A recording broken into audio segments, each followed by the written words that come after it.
ایک آدمی 100 سال بھی زندگی پائے تو پھر بھی تو موت ہی ہے۔ حضرت موسیٰ علیہ السلام کے پاس جب قبض روح کے لیے اسرائیل آئے تھے تو پوچھا کدھر آئے ہو؟ کہا قبض روح کے لیے آیا ہوں۔ تو انہوں نے تھپڑ لگا دیا تھا، فلطم علی وجہہ۔ تو واپس چلے گئے تو کہا مالک ایک ایسے شخص کے پاس بھیجا جو مرنا ہی نہیں چاہتا۔ تو کہا پھر جا میرے بندے کے پاس اور اسے کہہ کہ ایک بیل کی پشت پہ ہاتھ رکھیے گا اور جتنے بال نیچے آئیں گے اتنی عمر بڑھا دیں گے۔ حاضر خدمت ہوئے، پوچھا کہ پھر دوبارہ آگے ہو؟ کہا کہ بس آپ کے عمر کے اضافے کا سندیسہ لے کر آیا ہوں، کسی بیل پہ ہاتھ رکھیے گا، جتنے بال نیچے آئیں گے اتنی عمر بڑھا دی جائے گی۔ تو بولے پھر کیا ہوگا؟ کہا پھر موت۔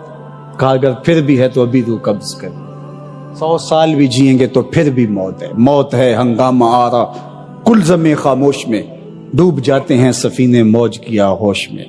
اگر کسی نے ہمیشہ رہنا ہوتا اس ظاہری زندگی میں تو انبیاء کو موت نہ آتی، لیکن یہ ضابطہ ان پر بھی پورا ہوا۔ شہنشاہ، کج کلا بادشاہ، بڑے بڑے حکامات، دانشور، صحت مند افراد بھی آغوش موت میں اتر گئے۔ میں اور آپ ہوتے کیا ہیں؟ ہم تو ایک ایسا جرثومہ جو خوردبین سے بھی پورا دکھائی نہیں دیتا، اس نے پوری دنیا کو ہلا کے رکھ دیا۔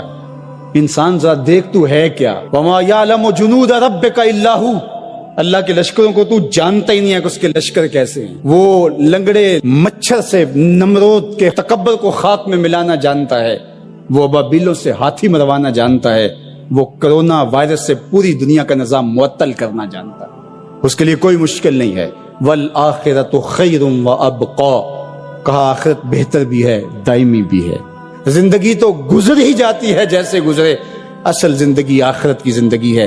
خندق کھودتے صحابہ پر پیار آیا تو یہی کہا اللہ زندگی وہی ہے جو آخرت کی زندگی ہے، میرے انصار کو بھی بخش دے، میرے مہاجروں کو بھی بخش دے۔ یہ زندگی اچھی بنا لیں، میں نہیں آپ کو روکتا، گھر بھی اچھا بنا لیں، گاڑی بھی آپ کے پاس اچھی ہونی چاہیے، اچھا کھائیں اچھا پہنے، بالکل نہیں روکتا، شریعت بھی منع نہیں کرتی۔ لیکن یہ چیزیں اگر آخرت کے سودے پر ہوں، آخرت کو برباد کر کے حاصل کی جائے تو یہ خسارے کا سودا ہے۔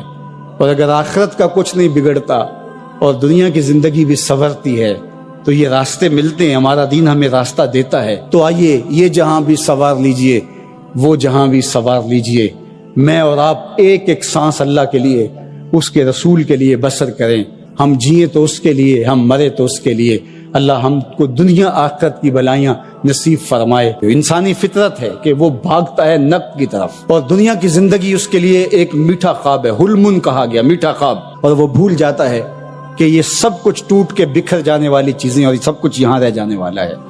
دنیا اس کو میٹھی لگتی ہے، دل آویز لگتی ہے، اور اس دل آویزی میں اتنا کھو جاتا ہے کہ وہ اپنے مقصد زندگی سے منحرف ہو جاتا ہے۔ جو اس کا مقصود حیات تھا، جس کے لیے اس کی تخلیق ہوئی ہے، اس سے وہ پھر جاتا ہے۔